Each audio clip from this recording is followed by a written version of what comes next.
अच्छा, इंटरफेरेंस का basic concept तो हम पहले डिस्कस कर चुके थे कि दो वेव्स आपके पास सेम डायरेक्शन में ट्रैवल कर रही हैं, अगर उनकी फ्रीक्वेंसी सेम है, उनका फेज एंगल वगैरह सब सेम है, और वो एक दूसरे से इंटरसेक्ट करती हैं, तो आपके पास उसमें वेव्स जनरेट होती हैं जो उनकी रिजल्टेंट होती है।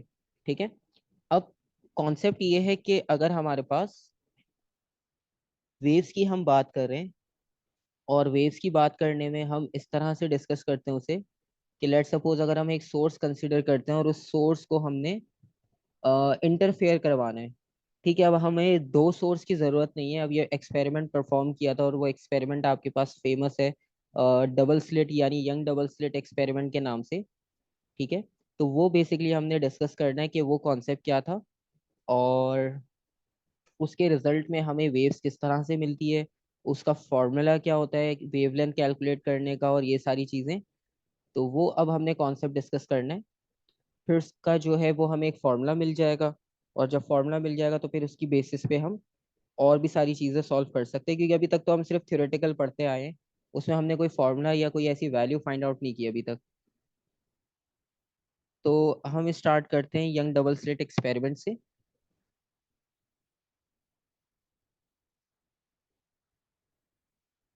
अच्छा, यंग डबल स्लिट यानी यंग, इसमें जो है वो साइंटिस्ट का नाम था, तो वो भले लिखो ना लिखो कोई मसला नहीं है। बेसिकली डबल स्लिट एक्सपेरिमेंट था जो परफॉर्म किया था।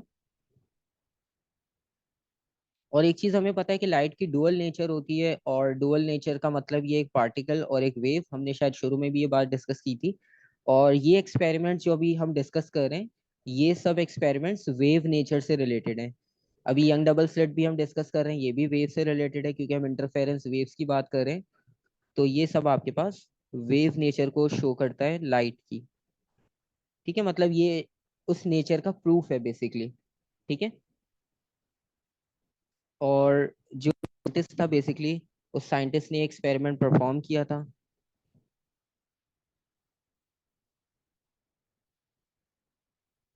तो इस तरह से हम इसे यंग्स डबल स्लिट एक्सपेरिमेंट कहते हैं। ठीक है। अच्छा, अब ये एक्सपेरिमेंट इस तरह से परफॉर्म किया बेसिकली। अब हमें चाहिए दो सोर्स कि वो इंटरफेयर कर सके। अब इसमें परफॉर्म उसने इस तरह से किया कि हमें दो सोर्स की जरूरत नहीं है, हम एक से भी कर सकते हैं। अब एक से किस तरह से किया, लेट सपोज अगर हम यहाँ से कंसिडर करते हैं एक सोर्स, और उस सोर्स में से आपके पास वेव्स जनरेट हो रही हैं।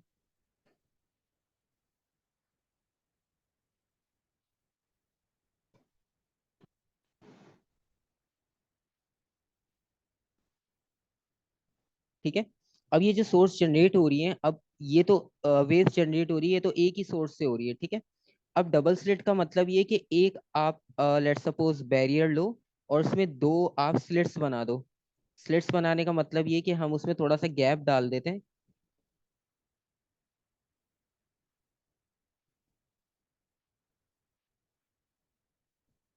इस तरह से। ठीक है। आपको डायफ्रैक्शन याद होगा, आपने डायफ्रैक्शन का एक कॉन्सेप्ट पढ़ा होगा। ठीक है, रिफ्लेक्शन, रिफ्रैक्शन, डायफ्रैक्शन। और वो डायफ्रैक्शन आपको याद होगा कि जब नैरो स्लिट से या वाइड स्लिट से पास होती है जब वेव, तो वो आपके पास सेमी सर्कल बनती है अगर बहुत नैरो से पास हो रही है। अगर थोड़े वाइड से पास हो रही है तो वो विंड स्क्रीन शेप टाइप बनता है। ठीक है। यहाँ तक याद है यहाँ तक कोई कंफ्यूजन? नहीं सर। ठीक है। अब आप देखो, अगर हम इसका सेंट्रल रेफरेंस देखें, तो सेंट्रल रेफरेंस के अकॉर्डिंगली ये आपके पास बिल्कुल सेंटर से तो ब्लॉक हो रही है, क्योंकि बिल्कुल इसके फ्रंट पे हमने रख दिया बैरियर। तो अब ये स्ट्रेट तो फॉरवर्ड नहीं कर पा रही उस तरह से जिस तरह से ये जनरेट हो रही थी। अब ये जो दो ओपनिंग्स है ना, तो यहाँ पे डायफ्रैक्शन की वजह से आपके पास एक तरह से प्रोसेस ये हो जाएगा कि दो सोर्स मिल गए हमें, क्योंकि यहाँ जब स्लिट से लाइट निकलेगी तो वो अपना अलग पैटर्न बनाएगी, और दूसरे स्लिट से लाइट निकलेगी वो अपना अलग पैटर्न बनाएगी। ठीक है,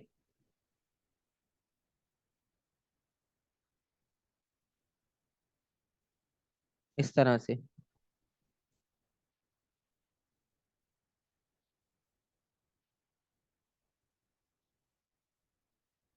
ठीक है। और इसी तरह से जो दूसरी स्लिट है वहां से भी जब वेव निकलेगी,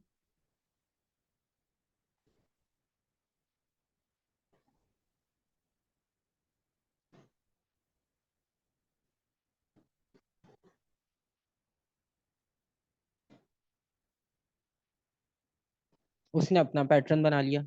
ठीक है, यहाँ तक क्लियर हो गया? जी। ठीक है, अब ये आपके पास कॉन्सेप्ट हो गया। अब आपने क्या किया, एक ही सोर्स से दो, मतलब उसको दो में डिवाइड किया और दोनों का इंटरफेरेंस करा लिया, और आपको इंटरफेरेंस दिख भी रहा है। ठीक है, और इंटरफेरेंस का मतलब ये हुआ कि जो हम सोर्स यूज कर रहे थे बेसिकली,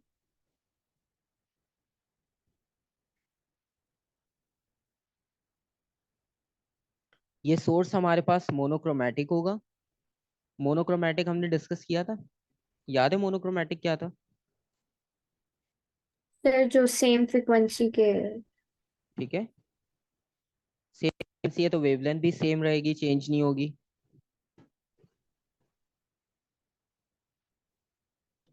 तो सोर्स आपके पास मोनोक्रोमेटिक है, और इसका मतलब ये है कि जो हमारी कंडीशन थी ना सेम फ्रीक्वेंसी वाली, वो भी यहाँ पे फुलफिल हो रही है। तो यहाँ पर हमें कोई ऐसा डाउट नहीं है कि इंटरफेरेंस आपके पास क्लियरली होगा या नहीं होगा।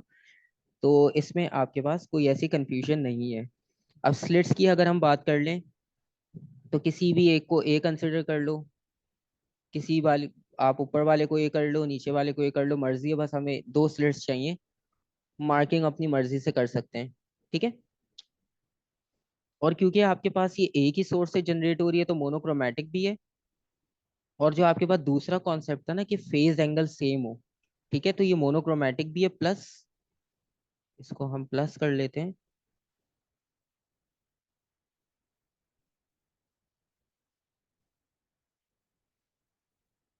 ये कोहेरेंट भी है।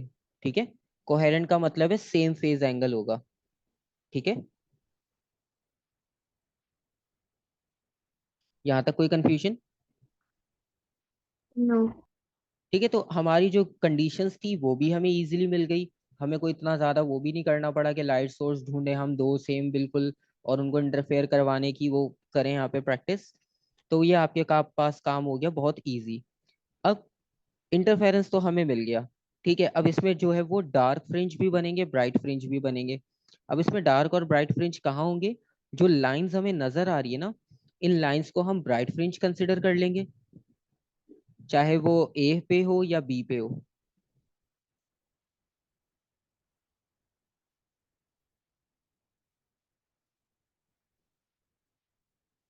आपको रिपल टैंक का कॉन्सेप्ट याद है? रिपल टैंक में भी पैटर्न इसी तरह का बनता था, dark light dark light dark light. ठीक है, अब उस डार्क लाइट का मतलब ये है कि जहाँ पे आपके पास ब्राइट लाइट आ रही होगी, वो आपके पास क्रस्ट को शो करता है, और जहाँ पे डार्क आ रही होगी वो किसको शो करेगा? ट्रफ को। ठीक है, लेकिन सर आप ए को क्यों ब्राइट ले रहे, बी को क्यों नहीं नहीं, ले सकते? हाँ मैं वही कह रहा था, दोनों के लिए जो लाइंस बनी है ना, चाहे आप पर्पल वाली कंसिडर करो चाहे येलो वाली, तो जो पर्पल वाली है वो 20 स्लिट से निकलने वाली लाइट रेज है। ठीक है, उसका भी ब्राइट फ्रिंज यही होगा जो लाइन से शो किया रेगुलर। और अगर आप ए स्लिट से जो निकल रही हैं वेव्स उनकी बात करोगे, तो उसमें भी जो रेगुलर लाइन शो की है वो ब्राइट फ्रिंज है। ठीक है, और जो बीच में गैप आ रहा है वो गैप आपके पास क्या होगा? Dark fringe. अच्छा, इसका जो है ना वो प्रैक्टिकल यूनिवर्सिटी में जब हम परफॉर्म करवाते हैं, तो मैं उसकी भी आपको एक वीडियो सेंड करूंगा, उसमें आप देखना कि एक्सपेरिमेंट परफॉर्म कैसे होता है। और उसमें बिल्कुल ऐसे ही होता है कि अगर हम एक रॉड ले लें बिल्कुल, ठीक है, वर्टिकल रॉड लगी हुई है, उसमें से एक monochromatic orange type sodium light वहां से पास होती है, और जब वो हम उसके आगे डायफ्रैक्शन ग्रेटिंग रखते हैं ना, डायफ्रैक्शन ग्रेटिंग का मतलब ये होता है कि वो हमारे पास एक ग्लास या प्लास्टिक का पीस होता है, और उसमें जो है ना वो स्केलिंग हुई भी होती है, मतलब आप एक ब्लेड लेकर या शार्प ऑब्जेक्ट लेकर ग्लास या प्लास्टिक पे स्क्रैचेस बना दो बिल्कुल रेगुलर पैटर्न में, स्ट्रेट वर्टिकल लाइंस। ठीक है, तो वो स्ट्रेट वर्टिकल लाइंस बनाने के बाद होगा ये कि जब लाइट वो एजिस से स्ट्राइक होगी ना, तो एजिस से स्ट्राइक होने के बाद उसमें डायफ्रैक्शन का फिनोमिना आ जाएगा, जिस तरह से यहाँ पर हो रहा है। क्योंकि स्लिट्स बनाने का रीजन ही ये था, हमने रिपल टैंक में ये प्रॉपर्टी पढ़ी है कि डायफ्रैक्शन एजिस से होता है। ठीक है, तो फिर वो आपके पास उसमें भी ये होता है कि हमें लाइट जहाँ नजर आती है वो ब्राइट फ्रिंज होता है, फिर काफी एंगल चेंज करने पे वो डार्क नजर आता है, मतलब कोई लाइट नजर नहीं आ रही वो डार्क फ्रिंज है, फिर हमें एक जगह लाइट नजर आती है वो ब्राइट फ्रिंज। तो इस तरह से ये एक्सपेरिमेंट होता है। ठीक है, यहाँ तक क्लियर हो गया? कोई कंफ्यूजन? नहीं। ठीक है। तो अभी हमारे पास जितनी भी हम लाइंस ड्रॉ कर रहे हैं ना पेपर पे, वो सारी लाइंस ब्राइट फ्रिंज के लिए है, ठीक है। और जो बीच में गैप आता जा रहा है वो आपके पास डार्क फ्रिंज है, ऑटोमेटिक, ठीक है। Bright dark, bright dark, bright dark. Bright का मतलब है क्रस्ट की बात कर रहे हैं, डार्क का मतलब है हम ट्रफ की बात कर रहे हैं, ठीक है। अच्छा, उसमें भी चॉइस होती है, आप चाहो तो जो लाइन आपने ड्रॉ की है रेगुलर, आप उसे ट्रफ ले लो या क्रस्ट ले लो। फिर दोनों के लिए सेम फॉर्मूला अप्लाई करना, कि मतलब उसका भी ट्रफ और इसका भी ट्रफ। और अगर बेसिकली हम करते हैं कि ब्राइट को हम क्रस्ट ही कंसिडर करते हैं, क्योंकि ये चीज़ हम रिपल टैंक में करके आए हैं, तो इसलिए इसमें कंफ्यूजन ना हो, तो हम ब्राइट फ्रिंज को कंसिडर करते हैं। ये वेव का अपर पार्ट है, और जो बीच में डार्क एरिया आ रहा है वो ट्रफ है, और उसको हम डार्क फ्रिंज कह रहे हैं, ठीक है। अब इसमें न्यूमेरिकल वैल्यू कैसे मिलेगी, ठीक है। अब हमने न्यूमेरिकल वैल्यू देखनी है। उस न्यूमेरिकल वैल्यू के लिए सबसे इंपॉर्टेंट चीज ये है कि जब ये आगे जाके स्क्रीन पर इंटरफेयर करेगी फाइनली। अब हम इसके आगे की स्क्रीन भी बना लेते हैं, दूसरी डायग्राम भी हम इसी के साथ ऐड कर लेंगे। अब लेट सपोज, अब हम पैटर्न नहीं बनाते, अब पैटर्न के आगे हम चलते हैं और हम सिर्फ इसकी रे डायग्राम की बात करते हैं डायरेक्ट, क्योंकि हमें चाहिए फॉर्मूला। क्योंकि हमने डायग्राम्स तो ड्रॉ नहीं करनी, सिर्फ हमें फॉर्मूला भी पता होना चाहिए कि इसको इन शॉर्ट सिंप्लीफाई कैसे किया जा सकता है। अब हमारी जो सेंट्रल लाइन है, सेंट्रल लाइन को हम वैसे ही कंटिन्यू कर लेते हैं जैसे पहले थी,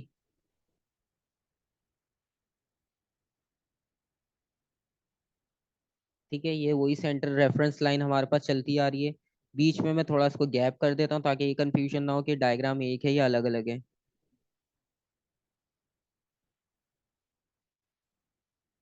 ठीक है। बेसिकली पहली वाली जो है वो वेव्स को शो कर रही है, और सेकंड डायग्राम में हम ये डिस्कस करना चाह रहे हैं कि इसमें वैल्यू जो फॉर्मूला ड्राइव किया है वो कैसे किया है। अब इसमें एक प्रॉब्लम ये आती है कि जब हम अलग अलग स्लिट्स बना रहे हैं, तो उन स्लिट से जब वेव जाएगी, तो जरूरी नहीं है कि हर जगह पे उनका डिस्टेंस स्क्रीन पर सेम हो। अब इस बात का मतलब ये है, पहले स्लिट्स बना लेते हैं। ये दोबारा से हमारे पास स्लिट्स आ गई उसी तरह से, ए और बी।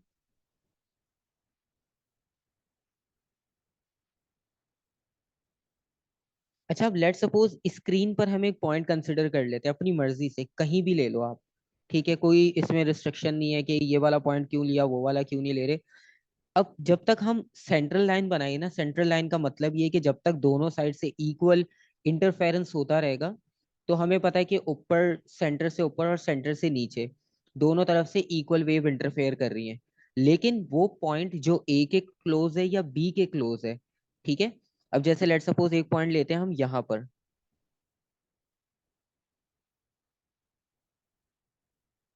मतलब हम ये डिस्कस करना चाह रहे हैं, ये हमारे पास स्क्रीन है और ये हमारे पास स्लिट्स हैं। अब हम ये डिस्कस करना चाह रहे हैं कि अगर सेंटर से हम देखें तो दोनों साइड से इक्वल इंटरफेरेंस मिल रहा है, ठीक है। हमने डायग्राम बनाई, उससे भी आपको पता चल रहा है कि जितना पार्ट नीचे वेव अपना उसमें पार्टिसिपेट कर रही है, उतना ही ऊपर से वेव भी कर रही है। लेकिन अगर कोई पॉइंट ऐसा हो जो ए के क्लोज हो या बी के, तो उसमें क्या होगा कि ए इजीली पहुंच जाएगा, लेकिन बी को क्या लगेगा, थोड़ा ज्यादा टाइम लगेगा। ऐसा ही है, उसका डिस्टेंस बढ़ गया क्योंकि, ठीक है। अब वो डिस्टेंस कैसे इंक्रीज हुआ, अब आप सिंपल जो है वो उसको रे डायग्राम से देख लो। आप ए से एक लाइन ड्रॉ करो सिंपल। मतलब अगर वेव को ए से स्टार्ट होकर इस पॉइंट तक पहुंचना है, तो वो ये पाथ फॉलो करेगी, क्योंकि लाइट स्ट्रेट ट्रेवल करती है हमेशा, ठीक है। क्लियर हो गया।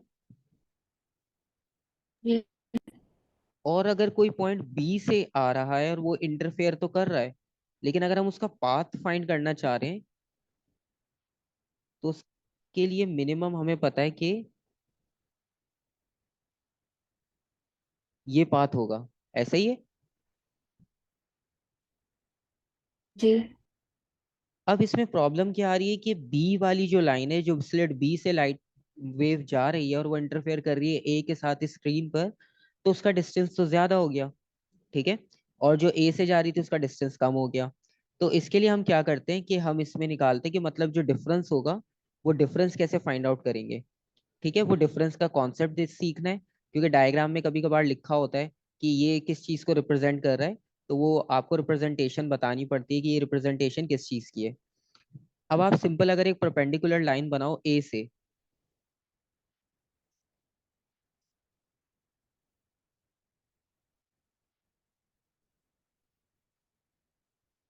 हमने इस तरह से लाइन बना ली, ठीक है।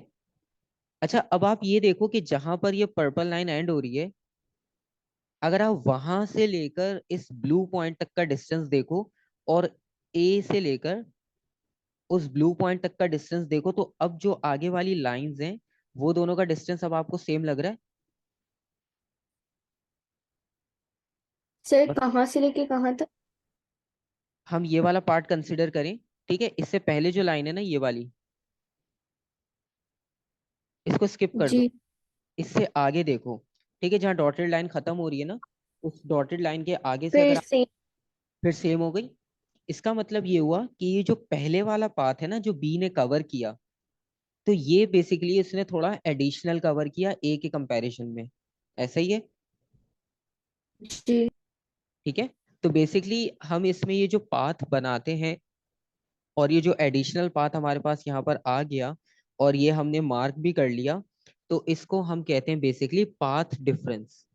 क्योंकि ये एडिशनल वो पाथ है जो बी ने कवर किया, जो बी से निकल रही थी वेव उसने कवर किया, ए ने इससे कम पाथ कवर किया है। और अगर ये ब्लू पॉइंट बी के क्लोज होता, तो ए से निकलने वाली वेव को ज्यादा डिस्टेंस कवर करना पड़ता, बी वाली को कम, क्योंकि बी के क्लोज है वेव, ठीक है।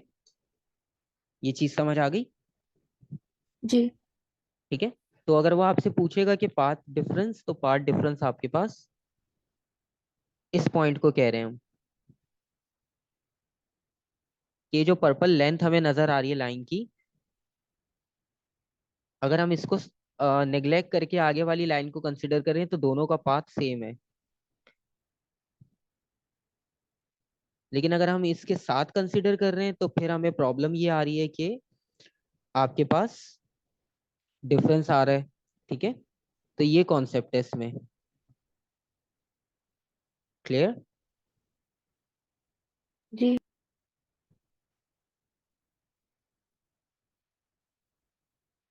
तो एक चीज तो हमने ये देख ली कि अगर वो हमसे पार्ट डिफरेंस का पूछेगा तो पार्ट डिफरेंस कैसे आइडेंटिफाई करना है वो हमें पता चल गया, ठीक है। अब इसके हम आगे देखते हैं कि इसमें बाकी और चीजें कैसे होंगी। अच्छा, सबसे पहली बात अब इसमें ये डिस्कस कर लेते हैं कि स्क्रीन पर जो फ्रिंजेस बनेंगे वो कैसे होंगे, ठीक है।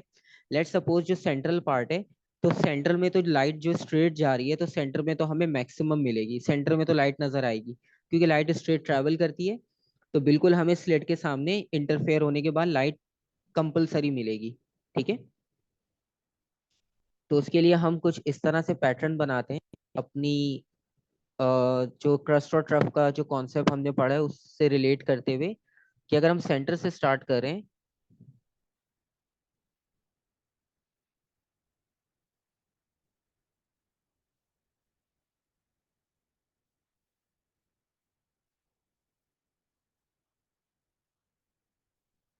ये हो गया। और इसी तरह अगर हम इसको दूसरी साइड कंटिन्यू करते हैं,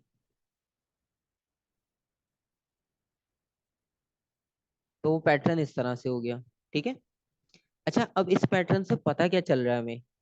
अब आप इस पैटर्न को अगर फॉलो कर रहे हो तो इस पैटर्न में एक चीज आप देखो, कहीं पर आपको एम्पलीट्यूड मैक्सिमम नजर आ रहा है, कहीं पर क्या नजर आ रहा है, मिनिमम, ठीक है। मतलब अगर आप ये वाला पार्ट देखो, तो ये मिनिमम है, और कोई भी रैंडम आप देख लो जो मैक्सिमम वेव दिखा रहे हैं, जैसे ये मैक्सिमम है,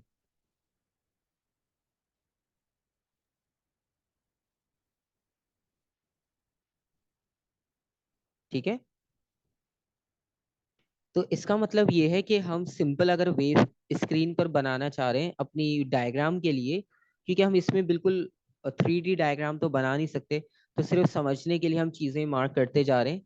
तो ये जो येलो लाइंस अभी मार्क की है ना, जो मैक्सिमम आपको दिखा रही हैं, तो इनका मतलब होता है ये आपके पास ब्राइट फ्रिंज बना रही है, ठीक है।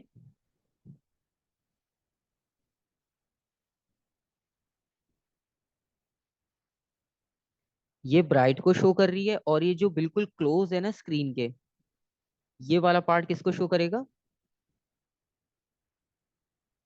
डार्क। ठीक है, मतलब यहाँ पर आपके पास डिस्ट्रक्टिव इंटरफेरेंस हो रहा है, और जहाँ पे ब्राइट लाइट आ रही है वहां पे कंस्ट्रक्टिव इंटरफेरेंस हो रहा है। क्लियर हो गया यहाँ तक? जी। अब इनके लिए वो आपके पास अगर कंस्ट्रक्टिव या डिस्ट्रक्टिव की टर्म यूज नहीं कर रहे ना, तो वो इसकी जगह पे दूसरी टर्म यूज करेंगे। वो दूसरी टर्म क्या यूज करेंगे? जहाँ पे ब्राइट बन रहा है ना, जहाँ पे मैक्सिमम आपके पास एम्पलीट्यूड है, उसके लिए वो टर्म यूज करते हैं मैक्सिमा, यानी मैक्सिमम। डार्क के लिए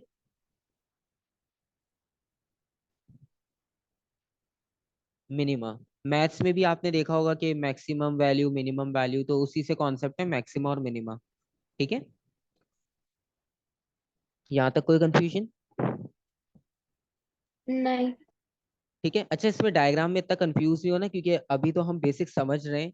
जब एक बार डायग्राम कंप्लीट हो जाएगी, सारी वैल्यूज आ जाएंगी, तो आपको खुद भी आइडिया हो जाएगा कि बस हमने फॉर्मूला ड्राइव करना था, और ये सारी चीजें आपको ऑटोमेटिक याद होती जाएंगी एक एक करके, क्योंकि हमने कुछ भी नहीं किया, हम वही कंस्ट्रक्टिव डिस्ट्रक्टिव को कंटिन्यू करते आ रहे हैं। बस थोड़ी सी टर्म्स ऐड होती जा रही हैं आपके पास। ठीक है, क्योंकि उसने एक्सपेरिमेंट परफॉर्म किया, उसने टर्म्स दी, तो वो टर्म्स हम यूज करते हुए आ रहे हैं। ठीक है, मतलब जहाँ पे ब्राइट है मैक्सिमम है, वहां पे आपको इंटेंसिटी बहुत हाई मिलेगी लाइट की, और जहाँ पे डार्क है, जहाँ मिनिमम है, वहां इंटेंसिटी सबसे कम मिलेगी, मतलब बिल्कुल डार्क, जीरो। ठीक है, ठीक है। अच्छा अब इसमें हम फॉर्मूला की तरफ आते हैं। फॉर्मूला के लिए हमारे पास कुछ क्वांटिटीज होंगी, हम उन क्वांटिटीज को एक एक करके मार्क करते हैं, और उनको डिफाइन भी कर लेते हैं वो क्वांटिटी किसको एक्सप्लेन कर रही है। एक क्वांटिटी है कैपिटल डी। अब कैपिटल डी किसको रिप्रेजेंट कर रहा होगा? जो हमने लाइन ड्रॉ की अभी स्लिट से स्क्रीन तक, तो वो कैपिटल डी बेसिकली आपको क्या डिस्टेंस बता रहे हैं? Distance between slit and the screen. ठीक है, क्लियर हो गया? जी। अब दूसरी चीज एक और, अब एक चीज ये भी हो सकती थी कि हम स्लिट, ये जो ए और बी है, इसको हम थोड़ा क्लोज बनाते या थोड़ा दूर बना लेते। ये भी हम पे डिपेंड करता है, तो पैटर्न थोड़ा सा चेंज हो जाएगा। ऐसा ही है। जी। ठीक है, तो उसके लिए भी हमारे पास फैक्टर होगा। उस फैक्टर को हम क्या लिखेंगे?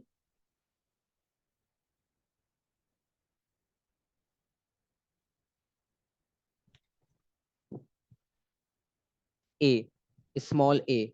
तो स्मॉल ए का मतलब ये हुआ कि वो दो स्लिट्स का हमें डिस्टेंस बता रहा है, distance between centres of two slits. ठीक है, क्लियर हो गया? जी। अब एक चीज रह गई बस, कि ये जो हमारे पास हमने एक पॉइंट कंसिडर किया ना, अब ये पॉइंट जो ब्लू था, ये कहीं भी हो सकता है। ठीक है, ये जरूरी नहीं है कि सिर्फ हमेशा यहीं पर ही होगा, ये कहीं भी हो सकता है। ये तो सिर्फ हमने रेफरेंस के लिए लिया था एक। ठीक है, ये चीज भी क्लियर हो गई। तो हमारे पास जो एक और क्वांटिटी आएगी, वो क्वांटिटी आएगी यहाँ से। कलर्स अब हमारे पास खत्म हो गए हैं। अच्छा, अब इसको हम कर लेते हैं कंसिडर। अच्छा, ब्लैक पे ज्यादा वो तो नहीं होता लाइट और कलर से? नहीं सर, कुछ नहीं। ठीक है, नहीं कुछ असल में होता है ना, वो व्हाइट की आदत होती है पेपर और स्क्रीन की, तो वो बोलते हैं ब्लैक नहीं यूज करें, व्हाइट यूज कर लें। तो व्हाइट भी है, इसलिए मैंने एक व्हाइट भी रखी है सेफ साइड पे। ब्लैक पे ज्यादा कलर्स इजीली हो जाते हैं, व्हाइट पे फिर वो लाइट कलर्स यूज नहीं कर पाते। एक कलर बार बार यूज करना फिर अच्छा नहीं लग रहा होता, फिर वो मिक्सअप हो रहा होता है सब एक जैसा।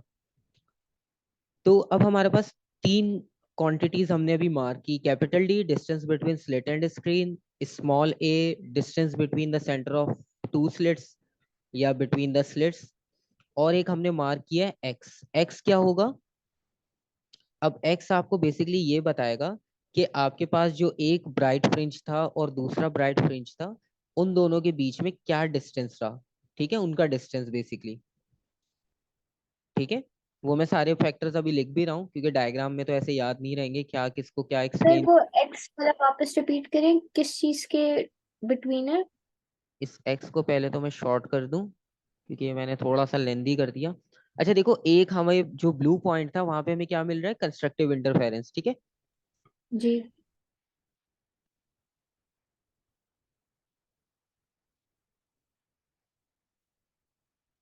अब देखो मैंने क्या किया, जो ब्लू पॉइंट था वहां मुझे क्रस्ट मिल रहा था यानी ब्राइट फ्रिंज। उसके नीचे तक मैंने एरो बनाया, कहाँ तक बनाया, दूसरे ब्राइट फ्रिंज तक। वेवलेंथ याद है आपको, जैसे वेवलेंथ मेजर करते थे। जी। जी। तो अब आपके पास कॉन्सेप्ट ये हो रहा है यहाँ पर कि जब आप सक्सेसिव यानी एक के बाद एक फ्रिंज की बात करोगे, तो पहले ब्राइट फ्रिंज के बाद दूसरे ब्राइट फ्रिंज पे जाओगे, उसका डिस्टेंस होगा स्मॉल एक्स, ठीक है। ठीक है। तो ये सारे फैक्टर्स हो गए। अब मैं इसका फाइनल फॉर्मूला लिख देता हूँ और उसमें ये सारे फैक्टर्स एक्सप्लेन भी कर दूंगा, ठीक है। तो हमारे पास फैक्टर्स कुछ ये बनेंगे। फॉर्मूला बनेगा आपके पास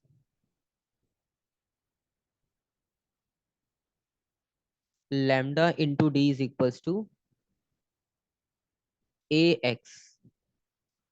अब लैम्डा तो वेवलेंथ है, ठीक है, ये तो हमें पता ही है बेसिक। अब ये जो डी था,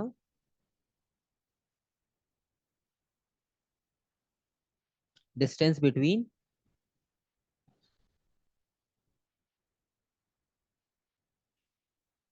the slit and the screen, ठीक है। स्मॉल ए की बात करें तो वो दोनों स्लिट्स के बीच में डिस्टेंस था, ठीक है।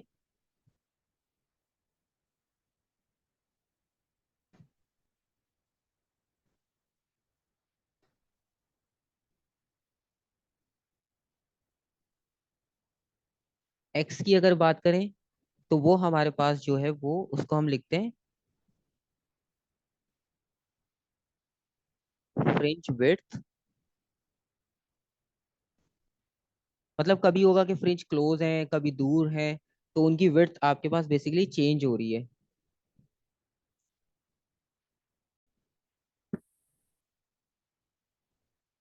तो बेसिकली हम यहाँ पे बात कर रहे थे कि जब आपके पास दो स्लिट्स, दो सॉरी दो फ्रिंजेस बन रहे हैं, हम क्योंकि ब्राइट को ही कंसिडर कर रहे हैं, डार्क में भी वही काम होगा। तो जो फ्रिंज आपके पास विड्थ होगी, उनका डिस्टेंस जो होगा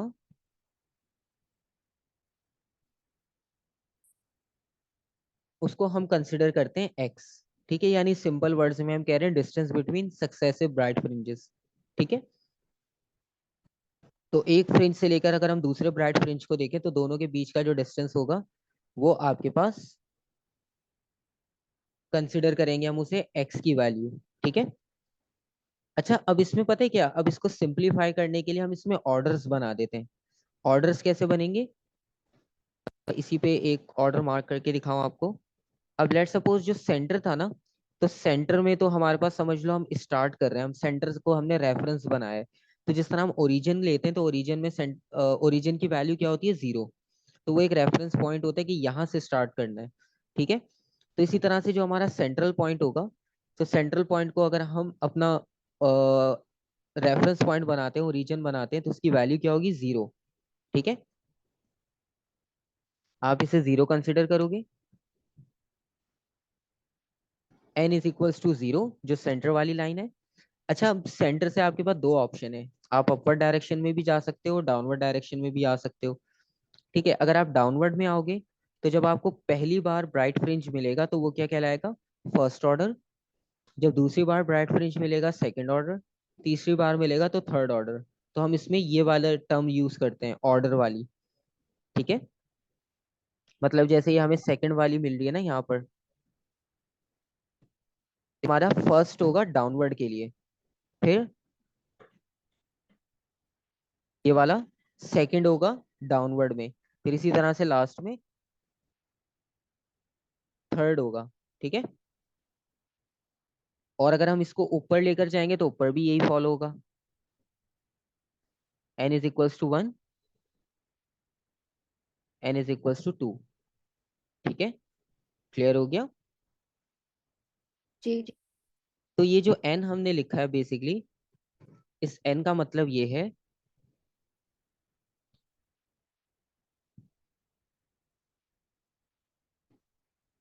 एन रिप्रेजेंट कर रहा है ऑर्डर को। ठीक है, ऑर्डर से आपको ये आइडिया हो जाएगा कि हम पहले की बात कर रहे हैं, दूसरे की बात कर रहे हैं, तीसरे के लिए, तो उसके लिए हम टर्म यूज करेंगे ऑर्डर, बजाय इसके कि हम ब्राइट फ्रिंज या इस तरह से काउंटिंग करें। तो हमने उसको सिंपल कर लिया ऑर्डर। अब आपको पता चल गया सेंटर में 0 है, उससे राइट पर जाएंगे वहां भी सेम हमें फ्रिंजेस मिलेंगे, लेफ्ट पर जाएंगे तब भी सेम फ्रिंज मिलेंगे। ठीक है, क्योंकि दोनों साइड से स्लिट्स बिल्कुल इक्वल डिस्टेंस पे होगी सेंटर से, और दोनों साइड पे आपके पास पैटर्न भी सेम बनेगा। ठीक है, क्लियर हो गया यहाँ तक? जी। तो ये आपके पास कॉन्सेप्ट होता है बेसिकली डबल स्लिट का। यहाँ तक कोई कंफ्यूजन? नहीं सर। कंस्ट्रक्टिव डिस्ट्रक्टिव तो आपको पहले से ही बता था। ठीक है,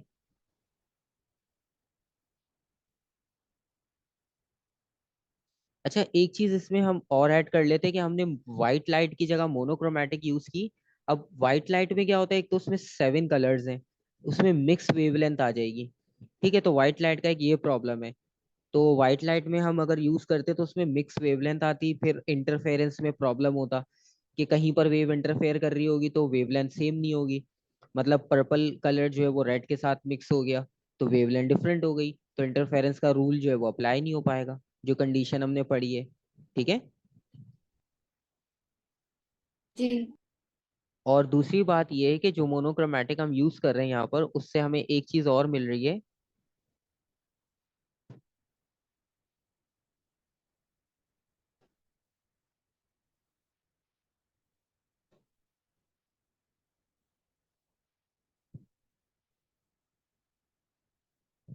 कि इसमें हमारे पास फ्रिंज बहुत क्लियर बनते हैं।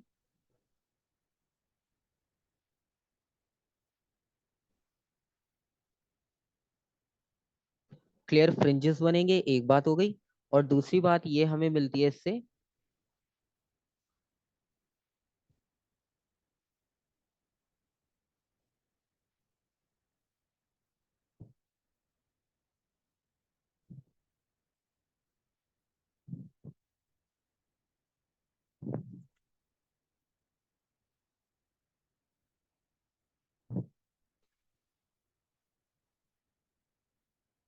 कि जो डिस्टेंस होगा ना फ्रिंजेस का, वो स्मॉल बनेगा। ठीक है, तो जल्दी जल्दी आपको फ्रिंजेस मिलना शुरू हो जाएंगे। अगर मोनोक्रोमेटिक नहीं यूज करोगे तो बहुत दूर दूर फ्रिंजेस बनेंगे, तो फिर वो बड़ा मुश्किल होगा आइडेंटिफाई करना। ठीक है, अब इसमें एक चीज और बता दूं कि अब इसमें वो आपसे टेक्निकल मतलब फिजिकल टर्म के बारे में अगर पूछे कि क्लोज अगर फ्रिंजेस बन रहे हैं तो इसका क्या मतलब है, मतलब कौन सी टर्म इस चीज को एक्सप्लेन करेगी। मतलब हमने जैसे वेवलेंथ, फ्रीक्वेंसी, टाइम पीरियड, ये सब चीजें पढ़ी हैं, ये हमारे पास जो फिजिकल क्वांटिटीज हैं। तो ये जो distance between fringes is small आपने लिखा है, अगर इसको हमने वन वर्ड एक्सप्लेन करना है कि कौन सी क्वांटिटी से हम ये चीज डिफाइन कर सकते हैं, तो वो कौन सी क्वांटिटी है जिससे ये क्लियर हो जाए कि डिस्टेंस जो है फ्रिंज का बहुत स्मॉल है। आइडिया है कुछ कि किससे होगा? Wavelength, good. ठीक है, क्योंकि वेवलेंथ आपको पता है वेव का डिस्टेंस बताती है, और हम क्रस्ट से क्रस्ट की बात कर रहे हैं, तो डिस्टेंस स्मॉल होने का मतलब ये है कि वेवलेंथ क्या होगी, शॉर्ट। तो एक चीज आपको और आइडिया हो गया। अच्छा ये पॉइंट वैसे दिखने में बहुत छोटा है, लेकिन ये इंपॉर्टेंट इतना है क्योंकि ये पास पेपर्स जब हम करेंगे तो आपको ये 1 मार्क के लिए क्वेश्चन 2-3 जगह लाजमी मिलेगा कि अगर हम इस लाइट की इंटेंसिटी को चेंज करते हैं, हमारे पास फ्रिंज का डिस्टेंस बढ़ गया, डिस्टेंस बढ़ने के बाद उसने बीच में कैलकुलेशन दी, फिर कैलकुलेशन करने के बाद आखिर में एक पार्ट देगा कि इससे फ्रिंज पे क्या इफेक्ट पड़ा। ठीक है, तो आप लिखोगे कि फ्रिंज का डिस्टेंस इंक्रीज हो गया, अगले पार्ट में पूछेगा कि रीजन क्या है, तो आप लिखोगे क्योंकि वेवलेंथ इंक्रीज हो गई। ठीक है, तो वो ये चीजें पूछते हैं आपसे पेपर में, तभी ये चीज आपके पास इंपॉर्टेंट है। ठीक है, यहाँ तक क्लियर, कोई कंफ्यूजन? नहीं सर। ठीक है।